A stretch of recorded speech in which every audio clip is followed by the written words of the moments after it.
Hello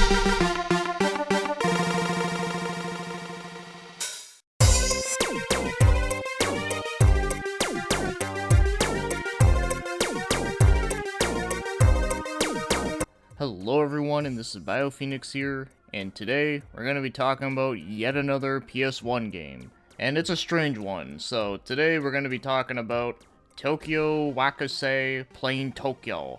And this game was released in 1999, and it was developed by Outside Directors Company, and published by Asmic Ace Entertainment. And if you're familiar with these two company names being together, then you know that this is a game that was directed by Osamu Sato. And he is quite the interesting creator for that he has made quite a few different games that are very strange and interesting. Probably his most well-known game is LSD Dream Emulator, which has gained quite the cult status over the years. And I still remember the very first time that I discovered that game in 2010 on YouTube by finding random gameplay footage of it, and I was so surprised that a game like that existed on PS1. It was so cool. And another interesting one he did was Eastern Mind: The Lost Souls of Tong-Nou, and that was a very strange point-and-click that surprisingly got a North American release back in the day. And one last one that I will briefly talk about is the roly-poly games. There's two of these, and there is a lot to say about them, but the most interesting thing to me that I will briefly say is that these games were considered as lost media, and it wasn't until 2019 when someone eventually dumped the game files onto the internet, and now you can freely play them whenever you want. But I will warn you, these games do have some very disturbing imagery. And that sums up some of the biggest stuff that the guy has done. Of course, there's like two other games, but you know, we gotta get moving on here. So the game Tokyo Wakusei happens to be an adventure game. And just like most adventure games, there is a plot and narrative to this game's story, and let's talk about that. So the game takes place in Japan in the near future where everything was destroyed by an earthquake. But the country manages to survive because everything was rebuilt on these flying platforms where the cities are.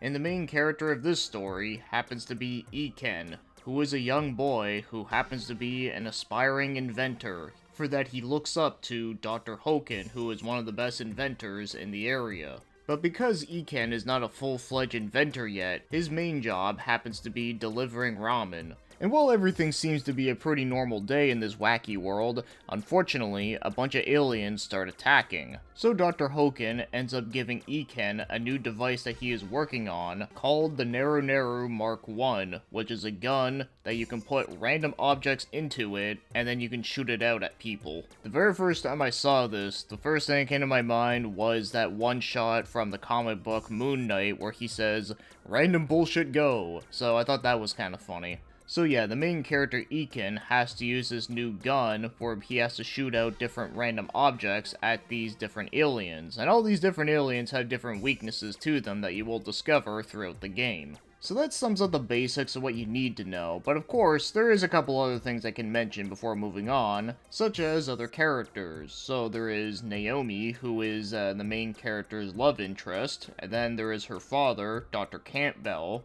And lastly I'll mention is a robot named Boro, who happens to be an amusing sidekick. So that's all I'm going to be saying about the story for now, but like always, I won't be giving away any spoilers for this game. For one, it's an old game that barely anyone played, and secondly, this game is mostly story-focused compared to most other games that he's done, so because of that, it's trying to review games that are mostly story-focused are a little tough because you don't want to give away too much because that's like more than half the game. Now before moving on, you're all probably wondering how I'm able to play through this game. Well, there are two things I have to give a huge thank you to. There is a YouTube walkthrough from the uploader Funhouse Forever Archive, who has a playthrough of the game, and I should also mention that he uploaded the game's soundtrack as well. And then there is a walkthrough on Game FAQs, which is very well organized, which has a lot of pictures, lots of very good descriptions, and it also does a good job at telling you what's going on within the story. Because this game does not have a whole lot of text within the game, so if someone were to fan translate this game, they would have to either put subtitles up during any of the dialogue scenes, or they would have to do a fan dub of the game. But playing this game as of right now without a fan translation, though, is very doable. So now, let's get moving on and start talking about the game's gameplay. So the game is a side-scrolling view where you go left and right and you go up and down to go through different planes. And you run around and you talk to all sorts of crazy people, and your main objective is that you have to collect a bunch of items to be able to use as ammunition to fight the bosses. But before getting to the boss fights, I should also mention that there are some sections in the exploration where you get to go down ladders and you have to avoid enemies, and these parts in particular kind of remind me of an old classic arcade game, sort of like Burger Time, but only that you're not trying to make a burger by going down ladders, although that is something I wouldn't be surprised if you were able to do in this game with how weird things get. So during these parts, you have to have good timing to avoid these enemies, and if you do happen to get caught, then you get sent back to the police station. And I guess that allows me to talk about the many different places that are usually in every single chapter. So you got the ramen place, which allows you to save your game, and then there's the clinic, which works similar to the police station, where if you die from the boss, then you respawn right there. And then there is a convenience store called 17, which is kind of funny, and that's a place that gives you different hints on what you're supposed to do. And another thing that's also important to note is the stamp robots, which you'll see throughout all different areas throughout the game, and they give you stamps. And normally you'd be thinking, well, why the hell am I collecting stamps? Well, it's because getting the stamps in this game has to do with the different endings of the game. Yes, this game actually has different endings, where if you do happen to get every single stamp, you'll get the good ending. So that's pretty much all you need to know about the exploration throughout the game. But as for the boss fights, they are quite fascinating, for that they are actually done in turn-based battles. Now, I know what you're all thinking. Oh my god, it's an RPG. I didn't know that the guy who made LSD made an RPG. Well, here's the thing. Personally, I don't consider this to be an RPG just because it happens to have a turn-based battle system into it. Pretty much like I said about Tokyo Twilight Busters, it's a game that happens to have that one aspect, but everything else around the game is so fundamentally different from a typical turn-based RPG that I wouldn't classify it as one. So anyways, with that being said, how do they work in this game? So you have different options of how to attack in the game. So you select the different items that you have.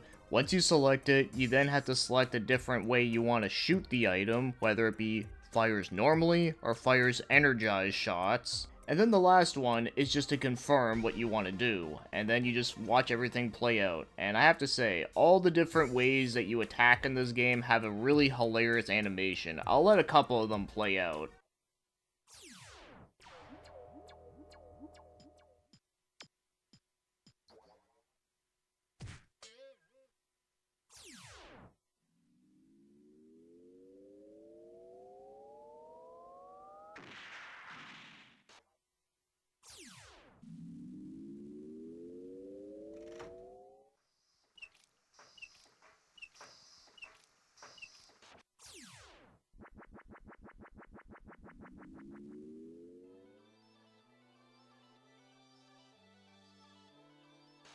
Yeah, it's pretty amazing, and I love it. But the key thing you have to know about this turn-based battle system is that all the different items and the way how you shoot them at the enemy is very much trial and error, where unless you have a guide up and you know exactly what to do, some of these items will not be very useful in the fight and won't work. But sometimes even when you do screw up, I do find it still pretty entertaining just to see what kind of animation's gonna show up. But when you do figure out what you're supposed to do, then you just gotta spam that item over and over again until his health goes down, and then you win. And like I said earlier, when you do die during a boss fight, you respawn at the clinic, and there's really no drawbacks outside of just respawning there, because once you respawn there, you can just run back all the way to the boss again, and usually it doesn't take that much time either, so the game is very forgiving. And the game's controls are very simple and easy to know. I almost don't even feel like I have to go over it, but I guess I will anyway. So, circle is the action button, X is to cancel, and then you move left and right with the D-pad, and then you hold down triangle to run.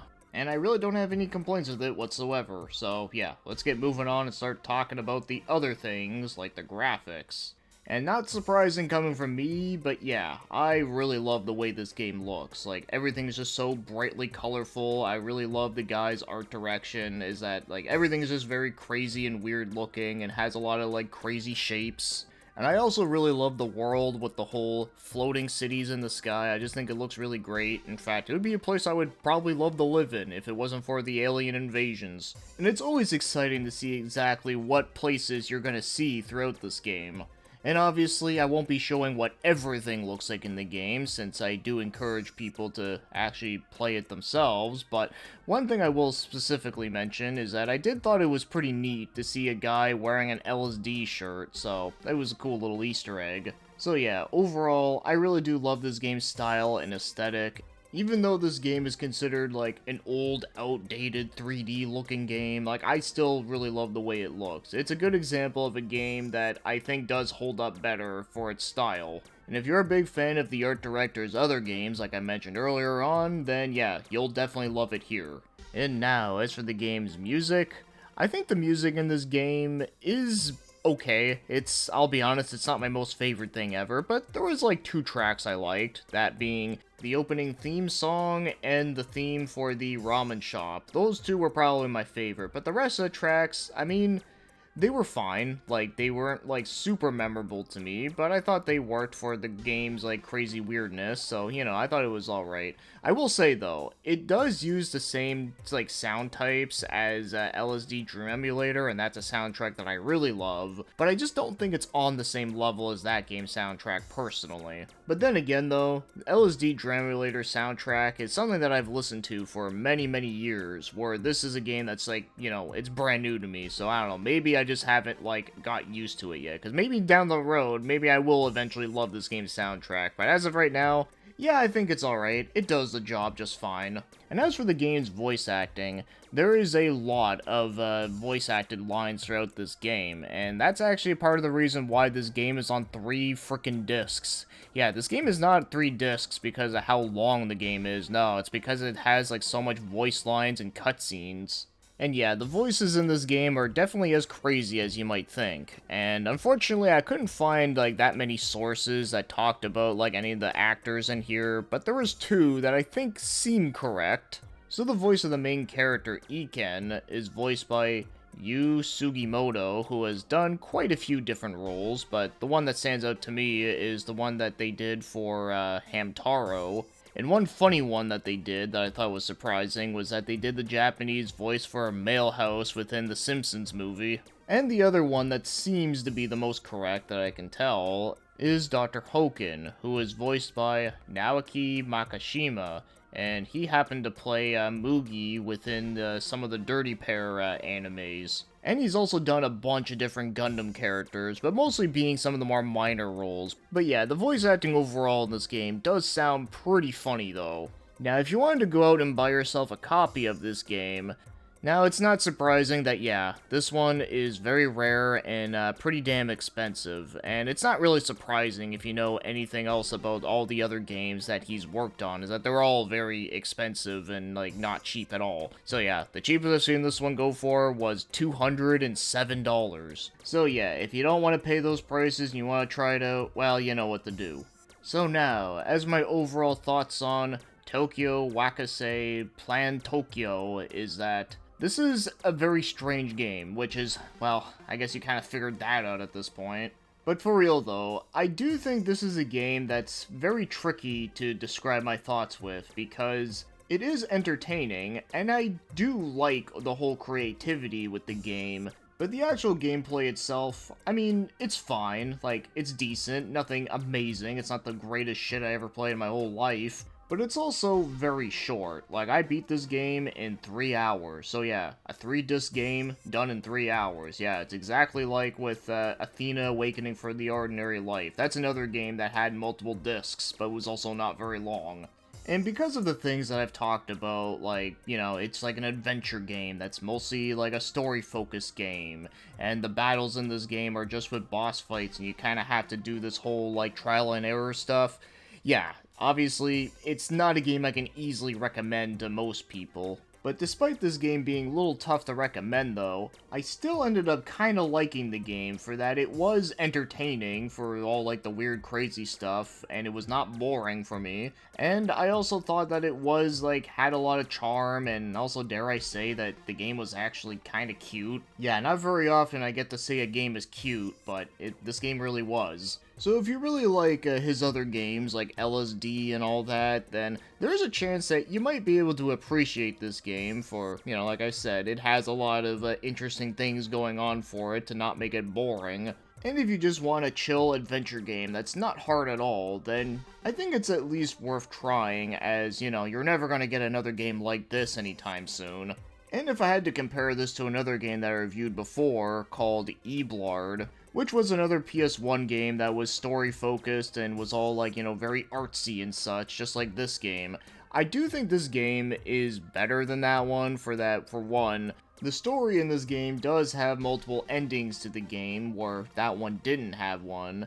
And this game just has a lot of, like, funny randomness that I really love a lot, where the other game was more trying to take itself seriously. But yeah, I would say this game is pretty similar to that game, but a little bit better. But that's just my personal opinion. But yeah, no, overall, I would say I did kinda like it for what it is. It's not a game I'd recommend to everyone, but I do think that it is a game that does have a lot of heart to it. And I'm glad I finally experienced it and know what it's all about, for that it ended up being pretty comical. And I never found it to be frustrating to figure out either, so with that being said, thanks for watching and commenting, and have yourselves a great day. Excuse me, I'd like to ask you a few questions.